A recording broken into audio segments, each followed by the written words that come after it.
All right, happy Thursday. And step aside, Zios. I am back on YouTube. Yeah, I know somewhere right now, Rabbi Shmuley is crying his eyes out. Actually, what he's doing right now is selling butt plugs, literally, and using my name on X. But here is the lesson. You can't stop me because my followers are built different. The whole she's unhinged bit did not work for them. Now we're trying the financial terrorism bit. That doesn't seem to be working. And there's also something that I've noticed, okay? So virtually every person that the media insists on telling us is crazy. I mean, I'm talking about from Michael Jackson to Kanye to Tom Cruise at one point. Well, their words are aging very well. I'm going to take you guys through some incredible clips of unhinged people from yesteryear. And like I said, they're aging like fine wine. On that note, by the way, Hayden Panettiere, remember that sweet little girl from Remember the Titans? Oh my God, look at her. She was so cute. Such a great little actress. Never ends well for a lot of these young child actresses. She's trending right now. People are enraged that People magazine published an interview that they recently did with her. And I'm going to let you guys be the judge of who is in the wrong.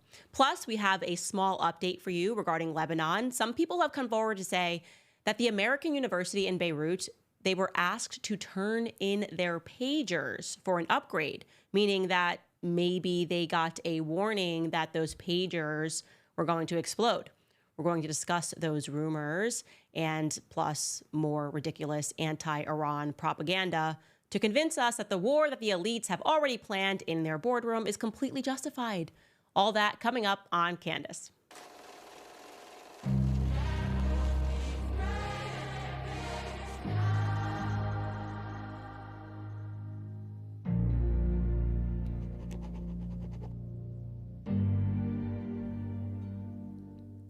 All right, so the obvious question is, what did I learn while I was in YouTube timeout? And the answer is, I learned absolutely nothing. Genuinely. I sat down and reflected. I was like, I'm learning nothing. And I'm wondering if now my children, when I put them into timeout, if they're seemingly sitting there and just being like, yeah, no, mom, not learning a single thing. It was not an effective strategy at all. In fact, more than anything else, I was interested. I was very interested in exactly which videos were pulled down because these became the dogs that were not barking. You know what I mean? Why did they target these videos in particular for such ridiculous reasons? And of course, the big one was the Kanye one, but also you should know they removed my interview almost at 1 million views after a couple of days with journalist Xavier Poussard, the journalist that broke the story that Brigitte Macron was born a man and lived as a man named Jean-Michel Trogneau. And he spoke a lot about a pedophile ring. Why would YouTube remove that for dangerous conspiracy theory, a harmful conspiracy theory? Who's the judge of what's a conspiracy theory and what's a fact? Who has to acknowledge the fact for it not to be a conspiracy? And like I said, the episode with Ye, where he is completely calm. What's really interesting is all of the interviews that Ye did when he was all hyped up and angry and screaming and ranting, like the one with Piers Morgan, all of them are still up. But this one, when I sat down with him and he was completely calm and speaking about Hollywood, he spoke about the tabloids, he spoke about the people who quite literally tried to convince him that he was crazy, gave him a fake diagnosis, and then fed that diagnosis to TMZ. He spoke about handlers in particular that were there to try to convince him that he was crazy. Why would that be taken down? Let's actually start there because that got me thinking. I was rewatching that interview to see what it was that would have triggered people to get it pulled down. And I suddenly remembered that Dave Chappelle is not the first person to have said that exact same thing. I mean, Kanye West was not the same person to have said that exact same thing. In fact, Dave Chappelle said it before Ye did. That exact same narrative. Dave Chappelle notoriously took a break. We were told that Dave Chappelle was crazy. I think we were even told that he was bipolar. He had definitely had something going on when he went away. And then he came back and he sat down with Oprah and he spoke about handlers. He spoke about people offering him $50 million, which he decided to turn down when he recognized that these handlers were controlling him. He claimed that he was being used by them and manipulated by them, and that they had lied intentionally and told the press various things about him that were not true. One such example he gives is that they told the press that he had pneumonia, and then they tried to convince him to go along with that narrative to confirm the lie. And he said, no, I'm not going to confirm that lie. They also told the public that he was suffering from writer's block when he was just trying to take a break because he had realized that he was maybe doing a deal with the devil. And you want to know what's most compelling about that interview they did with Oprah back in 2006? He also says that they tried to convince him that he was crazy. Take a listen. The whole time, they're trying to convince me I'm insane. They were trying to get me to take psychotic medication. Yeah. Like I'm sitting around, you know, I was stressed out, but the people that were telling me I was insane, I believe that they knew what was going on. Very interesting. So Ye says that there were handlers that were trying to drug him and to tell him that he was insane. In fact, they did end up drugging Ye in a hospital. And now Chappelle is saying that the exact same thing almost happened to him. And the media has told us that both of these men are crazy. And guess what? The year before that clip aired, Tom Cruise was also maimed and caricatured in the press. We were told that he was crazy, that he was a little loony, after he sat down with Matt Lauer and said this. Here we are today, where I talk out against drugs and psychiatric abuses of electric shocking people, okay, against their will, of drugging children with them not knowing the effects of these drugs. Do you know what Adderall is? Do you know Ritalin? Do you know now that Ritalin is a street drug? Do you understand that?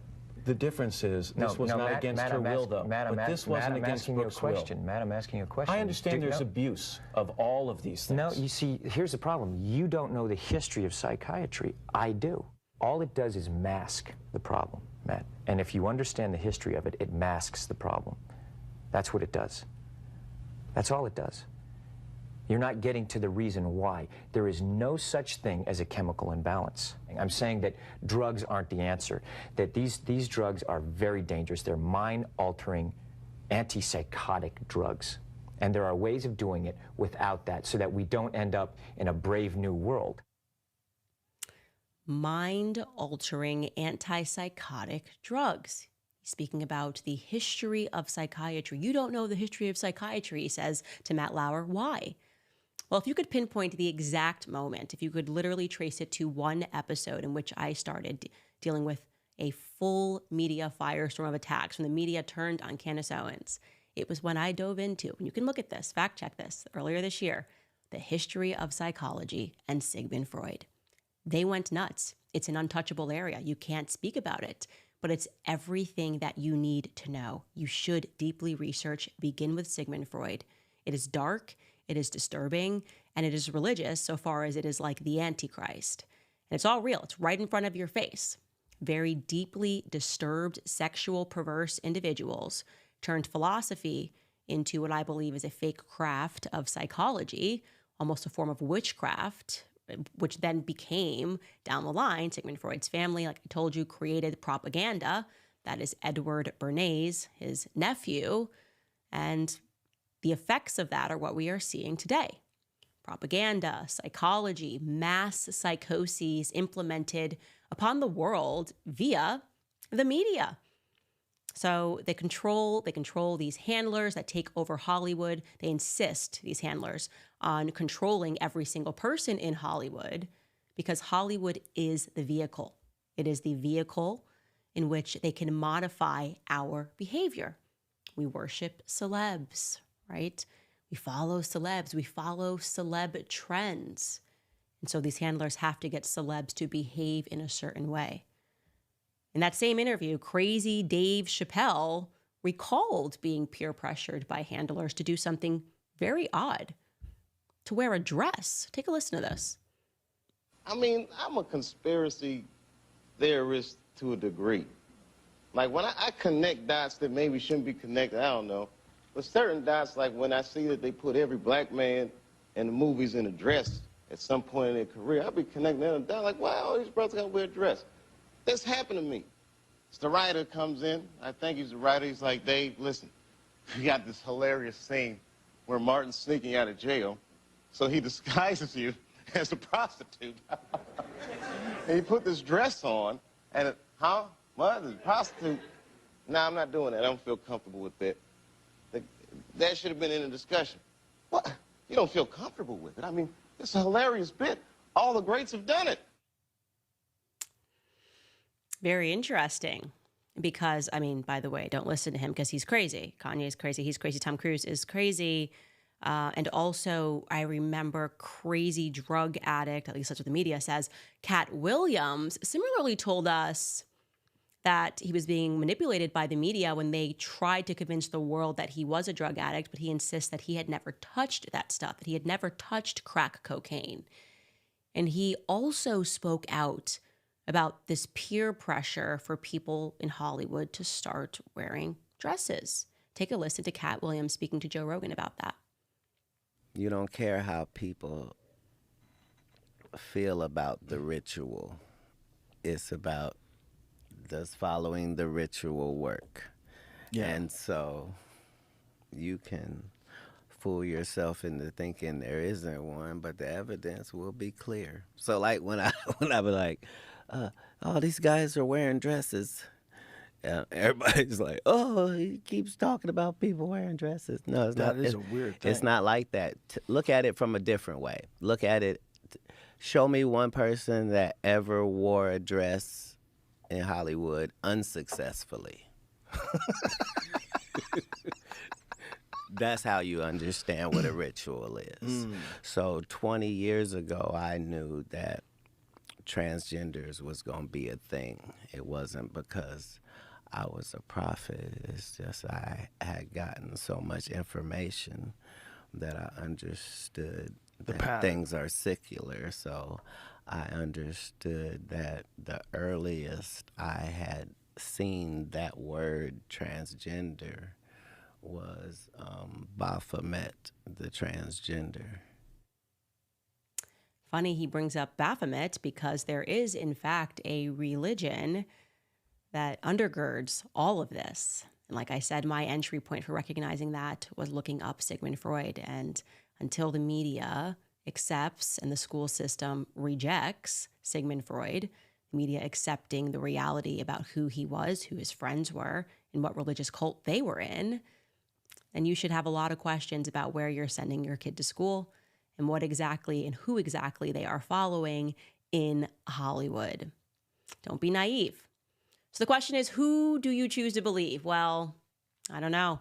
A lot of these celebrities who are getting maimed and caricatured have been correct about a lot of things. Some of them so way ahead of the curve. I mean, remember Jenny McCarthy? Yeah, I don't know if you know this, but back in 2009, the entire mainstream media apparatus came down on her. When she told the story about her son, Evan, who she took to get vaccines, and then he suffered a febrile seizure, which, by the way, is a warning as something that can happen on each and every one of the vaccine inserts. She then publicly claimed that the vaccines gave her son autism. Big no-no. Jenny McCarthy would not shut up about this. Take a listen to a conversation that she had with Larry King alongside her then partner, Jim Carrey. Back in 1989, the shot schedule was 10 shots given. 10 shots given. When I was a kid, what do we get, 3? It's twice as many as anywhere else in 30 countries in the Western world. But we give twice as many shots as any of those countries. Why is that? If it's vaccination and you're not against vaccination, right. Well, what are you against? Don't vaccinate for this, but vaccinate for that? Yes. I think we have to choose which ones are absolutely necessary. You should educate yourself. We want to empower parents to educate themselves. Do we need to have the chickenpox? Do we need the hepatitis B shot on the second day of life? I don't think we can afford to assume that the people who are charged with our public health any longer have our best interests at heart all the time. So what do you think, guys? What do you think? Do you think all of these celebrities truly are, and I want you to go back and find these articles, are crazy? Conspiracy theorists have lost their minds, need to be medicated with antipsychotics, are dangerous. Gosh, Tom Cruise, dangerous. Jenny McCarthy, dangerous. What they are saying. Candace Owens, dangerous for YouTube. I'm profiting off of conspiracy theories and hatred. Were they doing the exact same thing? Or are we waking up to something? Here's the good news. I think we have reached critical mass. I think when you get to the point that they are now trying to manipulate the markets, trying to silence voices, and they are failing at that, when they ban you off of YouTube and you are at the top of the Spotify charts because people know that they are being duped by the mainstream media, I think that's a good sign. I think that no matter what, you should be encouraged. And maybe we should be thanking all of the crazy, unhinged people for having the courage to say what is true. And that's all I'm going to say about that topic. By the way, you guys, some exciting news. We just launched our new store on Sticker Mule. It's packed with awesome Candace Owens merch, including stickers, t-shirts, and more. You can go to stickermule.com/Candace and check it out right now. A big portion of the sales goes directly to The Candace Show, supporting our mission to empower communities and promote free thought, not jailed thought, YouTube. So whether you want to show your support or just grab some cool gear, we got you covered. Once again, you can go to stickermule.com/Candace. Go check it out right now. All right, let's get to this Hayden Panettiere story. Very sad. I actually have covered her on my show for a long bit and in my previous show as well, because man, how they fall. And it's really interesting to understand that there is clearly something going on in Hollywood, has been going on for a very long time. And there is no person that is more vulnerable to that demonic force than children. I cannot believe any parent would want their child to be a child actress, given everything that we know about the beginning of Hollywood, the middle of Hollywood, everything that's happened in Hollywood since it was established.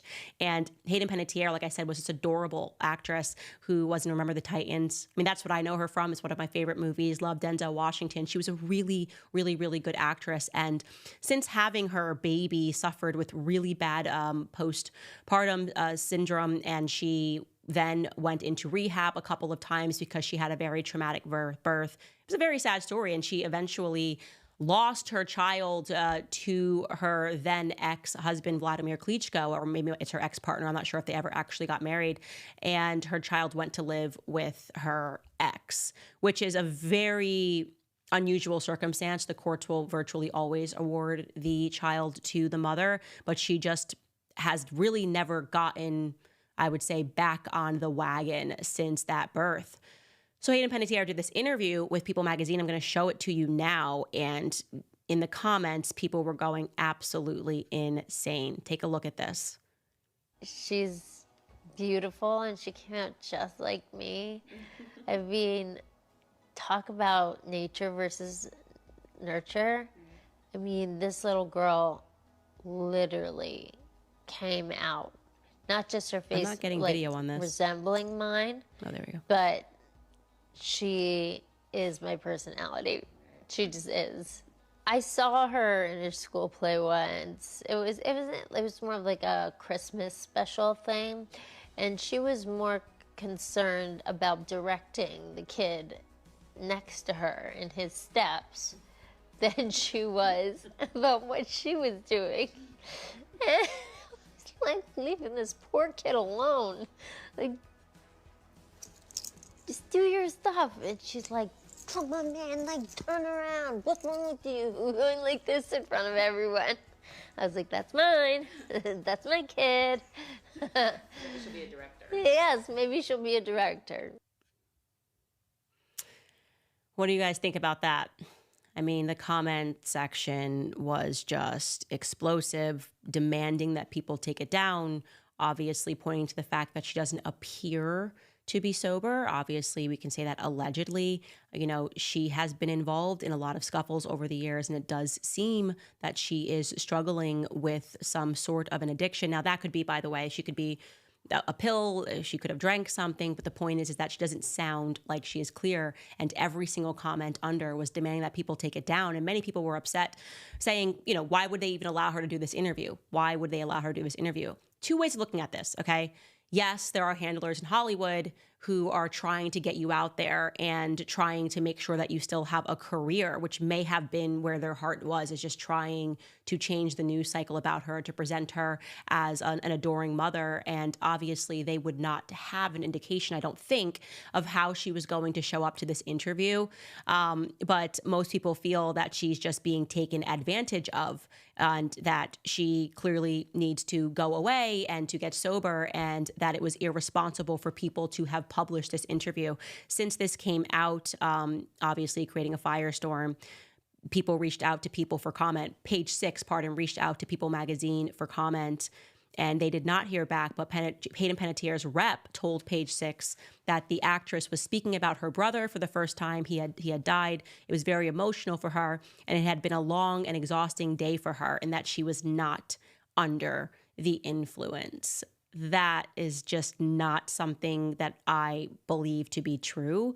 They may not have known she was under the influence, but you are asking people not to believe their own eyes. And I do think that this sort of using celebrities when they're at their low point, it seems almost as though Hollywood encourages this. Like, they get celebrities addicted to drugs because it's easier to control them. And that, again, goes back to what we were speaking about earlier with trying to get them onto antipsychotics, trying to get them onto Xanax, encouraging them to do drugs, because then you can manipulate them. And you also know their weaknesses and you know their vulnerabilities. Sobriety is a guard against being vulnerable to dark forces. It really is. And we have a society right now that doesn't encourage sobriety at all, but it's one of the reasons why I do encourage it on my show, because when you see these tragedies in Hollywood, you feel like they could be avoided if people had a sense of spirituality, but also had their sobriety. And it seems like that is just something that you never see in Hollywood. All right, guys, I really want to get into this Brazil story because it is really interesting to weigh it against what's happening to me in Australia, where they are asking for my visa to be banned. I have to tell you the exact opposite thing is happening right now in America. Before I do, I want to tell you guys about Pure Talk, because it's the cell phone company that I use. They only charge you for the data that you actually want. For just $25 a month, you can get unlimited talk, text, and 5 gigs of data, plus a mobile hotspot. Verizon, AT&T, and T-Mobile want you to believe that you need unlimited data so that they can overcharge you. But the fact is, most of you are buying way more data than you will ever actually need. Do you know what you can do with just 5 gigs of data? You can browse the internet for 135 hours, stream 1,000 songs, or watch 10 hours of video. So stop overpaying for wireless and get 5G coverage with Pure Talk. Switching is so easy. There's no contract, no activation fee, and you can even keep your phone and your number. You just go to puretalk.com/Owens. Again, that is puretalk.com/Owens, and you'll save an additional 50% off your first month with Pure Talk.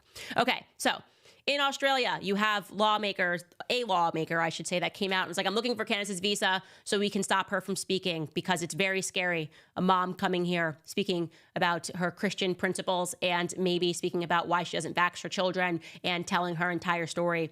And I remember when this news when this first hit the news, I was genuinely so shocked. I told some Australian podcasters that I felt like Alice in Wonderland, because that could never happen in America. Like, left or right, you wouldn't hear people in Congress like proudly saying like, we're going to ban someone's visa because we don't like the way they speak.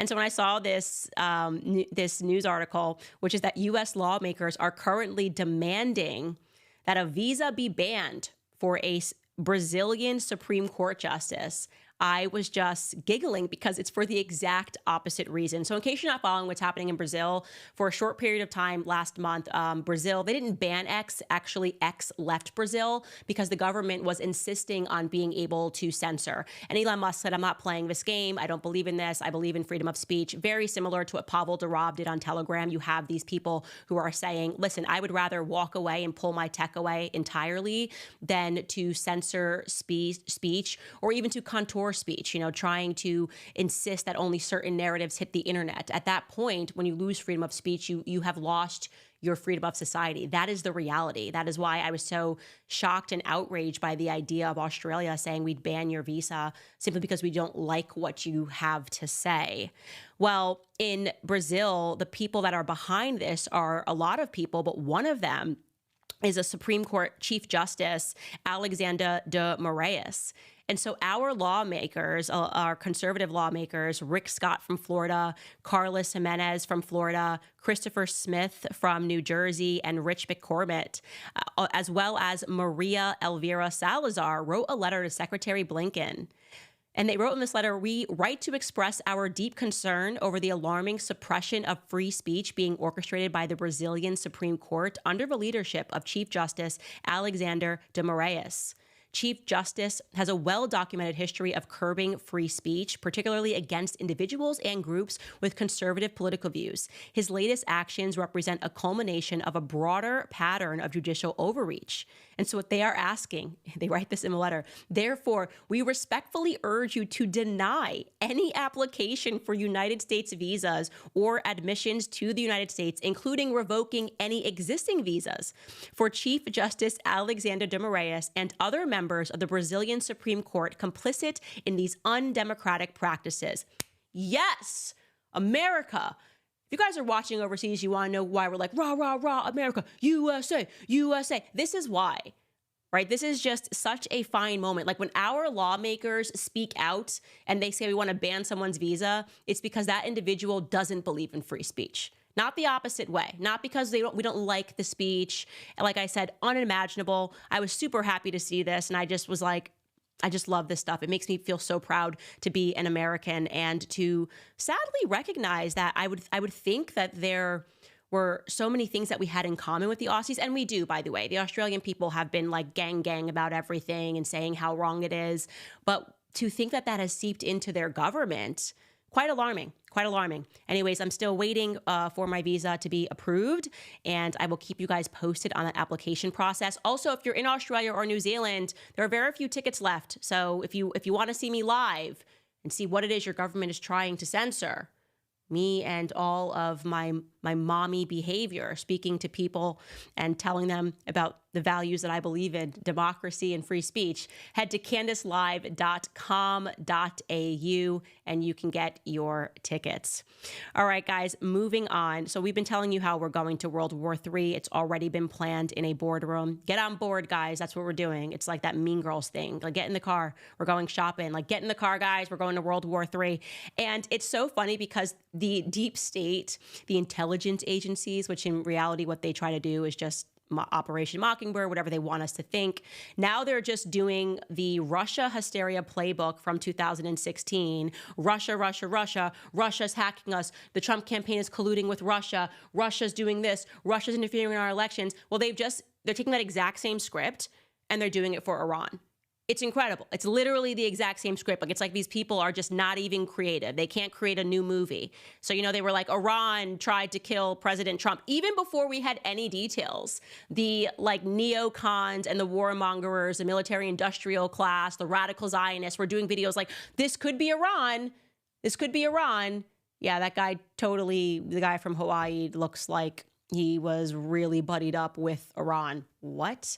Same thing when the first assassination attempt that Trump survived, immediately the intelligence agency said, well, we had received some warnings from Iran. Oh, yeah, because that kid on the roof with the long hair totally looked like he was gang with Iran. I mean, it's a nonsense. So yesterday, what was trending, and people were just taking the bait on this. I don't know what to do with people anymore. They just take the bait so easily. It was trending that Iranian hackers, this is CNN, look, sent stolen Trump campaign information to people associated with Biden campaign. Iranian hackers sent this information. Oh my gosh, how could they? Over the summer to Joe Biden's campaign. That is what federal law enforcement officials said on Wednesday. And as we always know, our federal law enforcement officials never lie to us, except for always. Except the entire history of the FBI is them colluding to do awful things to the American people. In fact, it wouldn't be a far stretch if someone suggested that they were a domestic terrorist unit, given the history of the FBI. Like, you can't find even 5 years where the FBI wasn't corrupt. They've been, their founding was corrupt. They've been corrupt, hacking Americans, threatening Americans. It's like legalizing a gang. That's kind of what happened with the FBI, but let me stop because before I end up on their list. What's so rich about this, what's so especially rich, is them claiming, first and foremost, why would Iran hack the Trump campaign to give it to the Biden campaign? That just, like, what information? That just feels so foolish. Like, give us more details here. So they're over there in Iran, and we're like, yeah, let's just hack the Trump email database. And like, oh, now we can see who they're emailing, and we're going to give that to Biden. What sense does that make? It just seems like a remarkable waste of time, but they're just giving anything to make the American people step into the simulation that the war that they already have planned with Iran is justifiable, because now 2 assassination attempts maybe are linked to Iran, and they can't tell us what that link is, against Donald Trump, and now they're hacking his campaign. But I'm so old, I remember when it was our own government, the FBI, that hacked the Trump campaign in 2016. I'm so old, I remember the Carter Page scandal. Call me crazy, but I promise you it was our own government going to the FISA courts. And at that point is when we were in the Russia spell, because this is before the Ukraine-Russia thing that they were already planning very clearly. And now you look back and you're like, Russia, Russia, Russia. Oh my God, Putin, bad, Putin. Trump is colluding with Russia, because they were already planning to poke the bear, because they want war with Russia and they want war with Iran. And it's planned and it's scheduled. And so it's just such a nonsense to see this stuff. And it does make me laugh, because I guess in a prior life, I was just so asleep to it and I would have read these headlines and believed it. But now I just see, like, the wars are decided in boardrooms, and then the instructions are handed out by the state of how to convince the American people to get on board with the war. It goes right back again when you learn about propaganda, when you learn about Edward Bernays, when you learned about how they manipulated us and they use Hollywood even. Like, every movie you saw growing up, the bad guy was German. There was a reason for that. There was an actual reason that you arbitrarily feared a German accent. They know how to manipulate you, even in the television shows, like the propaganda of Netflix. Who are the bad guys always? Well, post 9/11, it's always a Middle Eastern guy. They dropped the German thing, and now it's like the Middle Eastern guy, because we just keep blowing up people in the Middle East, so they have to convince us that they are the terrorists, even as we just keep killing innocent women and children by the millions in places like Iraq. Anyways, enough about that. I'm going to tell you guys about American financing, because we know that the Biden-Harris economy has been a major burden on the average American. The wages are flat, the expenses are up, and it is very hard to manage to pay all of the bills without grabbing the credit card. If you're a homeowner and you're frustrated with that cycle, I need you to make a 10-minute call, no obligation. You can call my friends at American Financing, because interest rates are coming down and are now in the low 5s. If you're constantly carrying around a credit card balance each and every month with a rate in the 20s, American Financing can show you how to put your hard-earned equity to work and get you out of debt. Their salary-based mortgage consultants are saving their customers an average of $800 a month. And if you get started today, you may not have to make next month's mortgage payment. So call American Financing today at 800-795-1210. Again, that's 800-795-1210. Or to make it easy, you can visit americanfinancing.net/Owens. That's americanfinancing.net/Owens. Okay, so this is going around. I will say that I guess there hasn't been a confirmation. There's been a statement, and that statement, it doesn't really dissuade the interest that people have in the story. But obviously, everyone is speaking about the pager scandal. The pager turned walkie-talkies exploding in Lebanon, turned also, I'm hearing solar panels were exploding, and we're not sure exactly how that happened. And there's been this question of whether or not America knew about it, because we send billions of dollars to Israel. Is America somehow involved in trying to keep its hands clean? In fact, Skylar, do we have that clip of the press conference in Egypt? Okay, well, there was a press conference, and I believe it was Anthony Blinken saying, we know nothing about it. America has no idea. We're following reports, and we're seeing what's happening. Well, quite interestingly, a daughter of a doctor that works at the American University of Beirut said that her father was told to hand in his pager 10 days before the attack at the American University in Beirut, which would be a very interesting timeline. And this started going viral on X, because people are going, okay, so some people obviously knew, and some people that are connected with America clearly knew that these pagers were compromised. So the American University of Beirut had to release a statement to combat this. And this is their statement. They're denouncing the rumors as conspiracy theories about the types of communication systems that AUB has in place, attempting to link this tragic event. Now, they said this. This is where it gets interesting. Our paging system infrastructure was upgraded in April of 2024. The go live for switching to the new system took place on August 29th, 2024. The scope of this upgrade was to enhance emergency and code communications, as several devices and systems had become obsolete. Okay, so was she lying? Are you saying, like, yes, we did an upgrade on August 29th, and that upgrade, I would imagine, if it's a beeper pager system, would have required them to hand in their pagers? And you're just saying, essentially, you're calling it a conspiracy because you're saying, like, we just happened to do this. Okay, fine. But it's an interesting development. You're not denying anything that the girl has said. You're not denying that you changed your infrastructure. And by the way, you even wrote here that your paging system infrastructure was upgraded 5 months ago. Well, what did we learn? We learned that it was 5 months ago that the Mossad interrupted the supply chain of Hezbollah beepers. So your timeline is suspicious. Whether there's something there or not, and it really is just a coincidence, it may be a coincidence, but the timeline is pretty precise. That's all people are saying on the internet. I'm just pointing to what people are saying on the internet. That is interesting. And of all the places, it would be American University.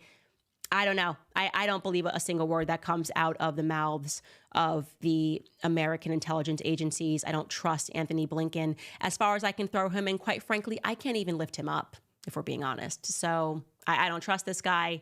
Like I said, I believe that the war is planned with Iran, and it's going to be this strategy of kind of poking, and then there's going to be a response to that. And the next thing you know, it's going to be World War III. And as I showed you guys yesterday, I very much subscribe to what Putin said about this being something that is monetary, that everything else is just noise. It's because of the establishment of BRICS. It's because countries are turning away from the U.S. dollar because the U.S. dollar has become a form of thuggery to get people to kowtow to a Western narrative. You know, do this or else. So people are turning away from the petrodollar. Iran turned away from the petrodollar, as I showed you yesterday. Back in 2008, they said no more. We're not going to play your game anymore. And so you've got Brazil, and you've got Iran, and you've got all of China, and you've got these countries coming together, and they are challenging the hegemony of the West. So what is the West going to do? Well, they need a world war. That's the reality, guys. We got to be frank about that. All right, I am now going to get into your super chats. Now, YouTube, I am going to honor Rumble in this way. I have decided that I'm going to read your questions. Ooh, wow. I love that we are 22,000 live on YouTube. You guys, I love you. And make sure you share this video because YouTube will now begin throttling my content because I am still demonetized. I'm completely demonetized on YouTube. I can't make money here. Blah, blah, blah. Financial terrorism. We get it. I don't really care because I'm having too much fun. I love what I do. And I don't do this because I want to make money on YouTube. That was a nice bonus, but obviously I would rather simply tell the truth. Now, to honor Rumble and wanting to build that platform, we are going to do the question and answer segment every day on Rumble, but I will read your super chats, YouTubers, on Rumble. That link, if you want to catch that, just go into the description and you can find the Rumble link. Hit the Rumble link, subscribe on Rumble, and we're going to cut over. I'm seeing you guys in the YouTube chat. We're going to cut over to Rumble now and answer some of these questions. So I will see you, YouTube, tomorrow. I love you guys. 22,000 live is just absolutely amazing.